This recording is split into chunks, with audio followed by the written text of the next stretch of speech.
Alright, we're back. Okay, clean up the area, put away the tools we don't need anymore. This we're not really, I don't know, we might need this still. This will be out of the way though.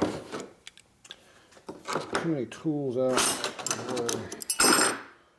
Get the stuff out of the way you don't need. So you got room for the stuff you do need. Alright, so this is the removing section. Now we're going to do the assembly section. Okay, so I assume we're going to need a big one like that for a big bearing. Look at that, fits right on there, like it's made for it. That must be for Timken bearing. This is obviously for a 3/4. I guess they're using metric. Yeah, see it's cut for metric bearing. See how small it is? Well, this is probably the backer that goes on the other side, I would guess. This must be the bolt they're going to use. Is it a grade 8? It is a grade butter. Unknown grade. It's not marked. That means they made it themselves. That's rolled threads. That's good. It's small here, big here. That means it's rolled. That means those are strong ass threads. If they're cut, this side would be bigger than this side. Yeah, that's good. That means these are going to be strong threads. Ooh, something right in there is bad though. Imperfection of the thread right there. Alright, so we're going to try this for assembly.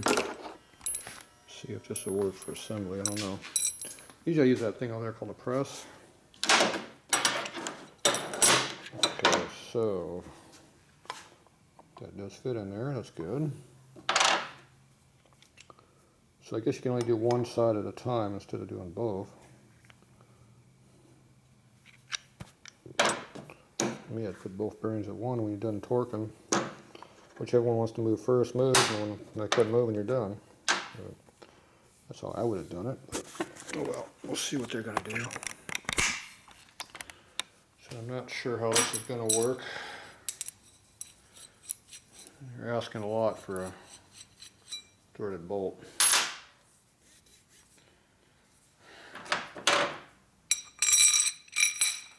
Boom. So that's a hex, probably a 3/4 would be my guess. There you go, 3/4. Yep, 3/4. So that takes care of that side. So I'm going to take that like that. Boom. Alright, let's see. We're going to go ahead and put a little slippery stuff in there.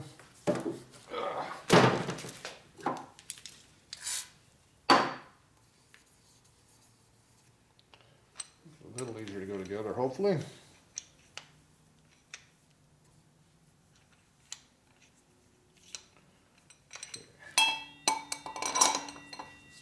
Okay, we got that on that side. Wrench. Stick it on the edge of the table so you got access to your wrench.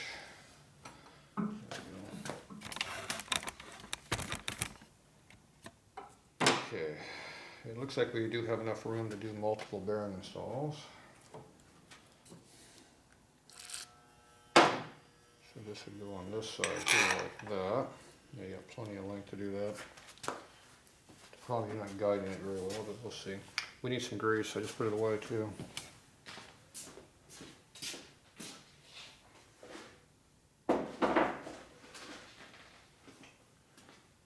We want to make sure your threads are well lubed up because you're putting a lot of abuse onto your threads when you're doing this kind of stuff. So you want to make sure you lubricate them up pretty good. They're going to be way down in there too, so make sure you get down in there.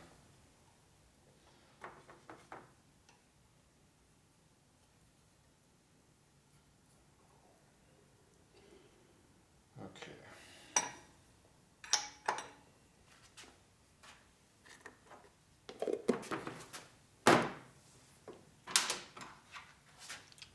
So this is going to go on here. This here is recessed, so it only pushes on the outside of the bearing, not the inside. That's good.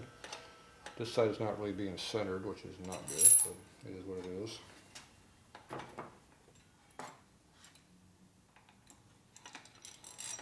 Go ahead and put a little grease on that. We'll put the smooth side down so it's more slippery. And that's going to chew up the thing anyway, so it doesn't really matter. Trying to get some grease. There we go.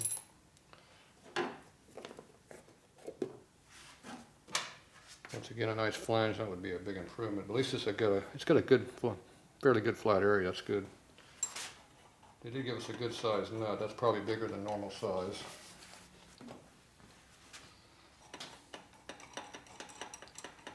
Once again, it's got to be done by hand because you don't have a deep enough socket. That's huge depth. So.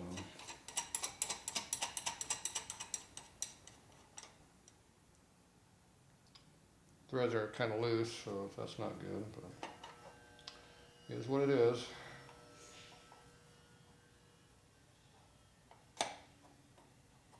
Oh, dumbass.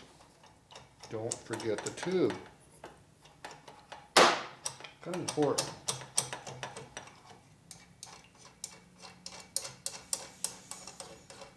I've done that before. I take the bearing back out, put the tube in there. You find out just as you're pushing it, you go, oh, I forgot something. Don't forget that. It's also very important, the tube has to be above the aluminum surface in there by usually about 30 thou longer than the aluminum surface in there. If it's below the aluminum surface, the tube doesn't do anything. So that's important too. That's assuming one bearing's already in. Right now we have no bearings, so it's way down there right now. Otherwise I would have showed you. Okay, so I don't know if this one's going to pull square at all because it's not really. This is not a centering block. They should have gave you two of the same so you can do two at once, but we're going to go ahead and try it, see if it works or not. Okay, we're pretty much where it belongs. It's going to be a big wrench probably of some type. That's a 13/16. Must be a 7/8. There's a 15/16. Yeah, 7/8.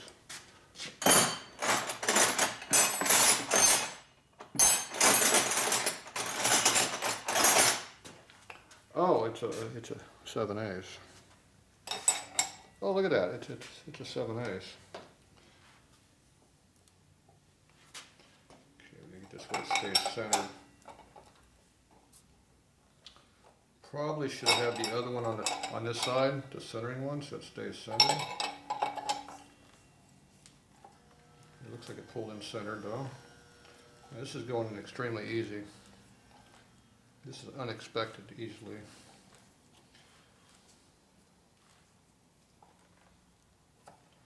Very unexpected to be this easy. Now the bottom is starting to come in now, it's a little tighter. Definitely tighter on the bottom. That's the bottom one going now, it's tight. I'm using my wrong hand. Should be using my right one. It's stronger.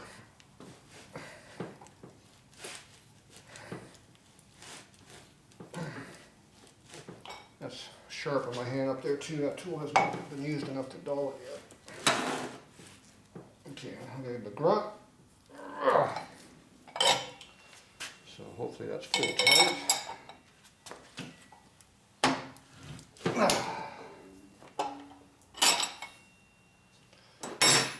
Alright, that worked extremely easy. I'm very surprised it's that easy.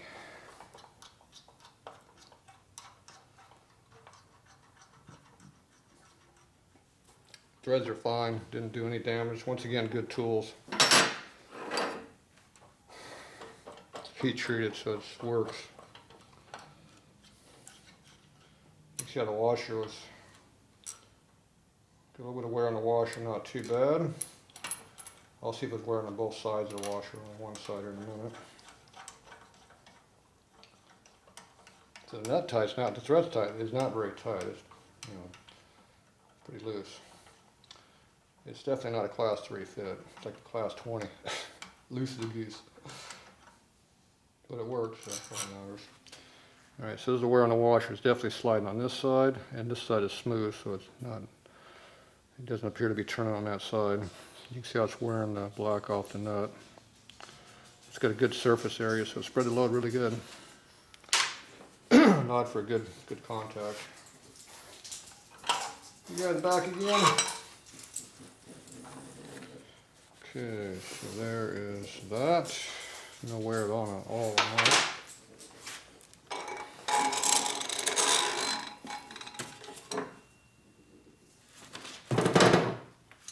So that was on there pretty good. It looks like it didn't go all the way down on the grease, so I have plenty of grease on there. It's good. Yeah, next time I probably would put that on the other side maybe. I don't know, it worked pretty good the way it was. Alright, I'm going to lay this somewhere we don't care about grease over there. Okay, if it's correct, that tube will be tight in there, and it appears to be tight. So the bearings are all the way together. You want to make sure that the bearings are completely, and the sleeve in there is tight. If the sleeve is floating around in there, it's loose. That means it's not pulled in like it's supposed to be. And if you put side load on a bearing, it will destroy the bearing. Okay, now I like taking an axle and pushing it through. Make sure there's no problem. See, right now the tube and the bearing are not lined with each other. So you have to kind of move it a little bit. The harder it is for it to go through, the better, because that means there's a lot of pressure on that tube to move it. That's good. If it just falls in there, it's not the best. Once it's in there, once it's smooth though. See, now it goes, now the tube's where it belongs. Now it's going to go through the other bearing. There we go. So that means the tube has pressure on both sides, which means it's in there real tight between the bearings, which is good. That's what you're after. But the axle slides through nice and easy other than that.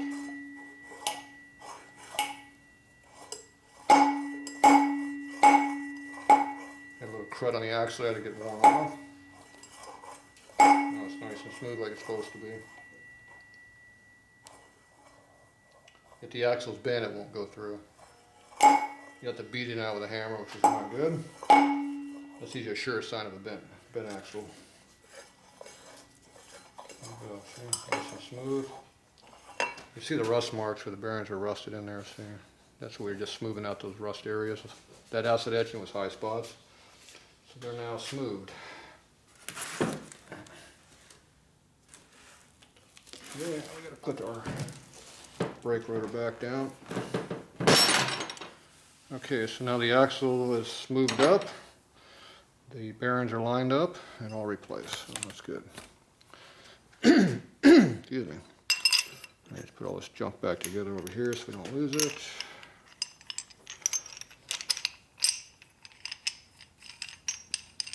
There we go. Alright, so now we gotta put our pulley on here.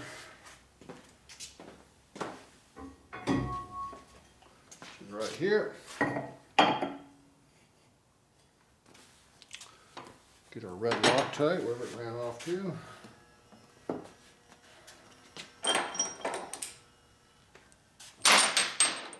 It's right here.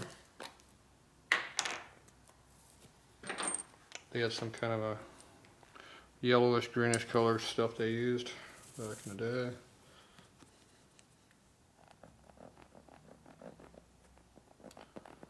So it needs a little paper clip to go in the hole and clean it out. And maybe a drill bit to make it bigger. If you cut it a little bit higher up, it makes the hole a lot bigger. Okay. I put a fairly good amount on there because the holes can be pretty loose.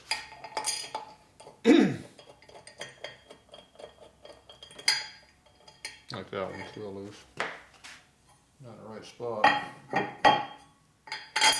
actually has to be in a threaded hole to thread into it. There we go.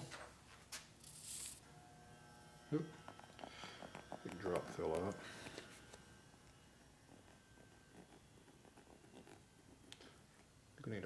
pin to put through this thing, but we're getting it.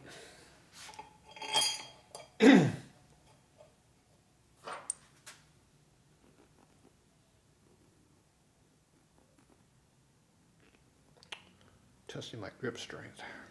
Squeezing pretty hard. I got pretty good grip strength, so comes out halfway decent for me, but definitely a work on my wrist here to squeeze that hard to do it.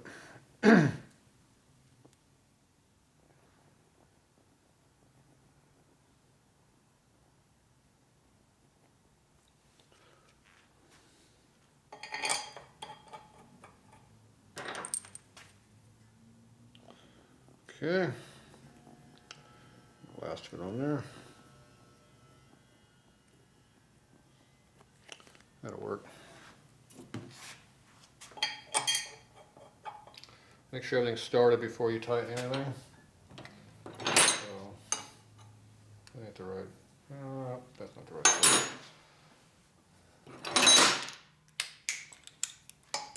That's not the right one either, but 5/8. That's that.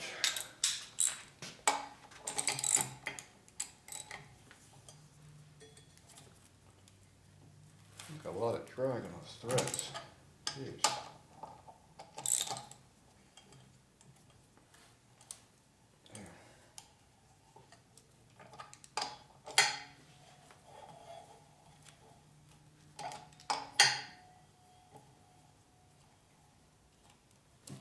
Definitely a lot of crap in them.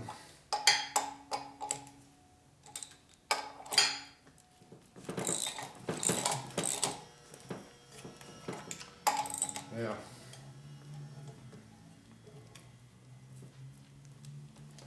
Okay, they're definitely what they are.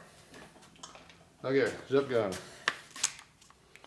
Let's see, this is a really high torque, so we're going to make it number 2 instead of number 3. Okay, I like to tighten it with the direction of rotation, so the wheel's pulling this way.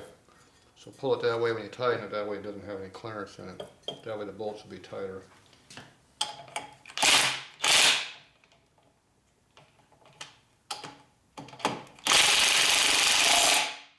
That has no balls there. Is that number 1? I think it was on number 1. We're going to number 3. Let's screw around. Okay, we're doing a cross pattern.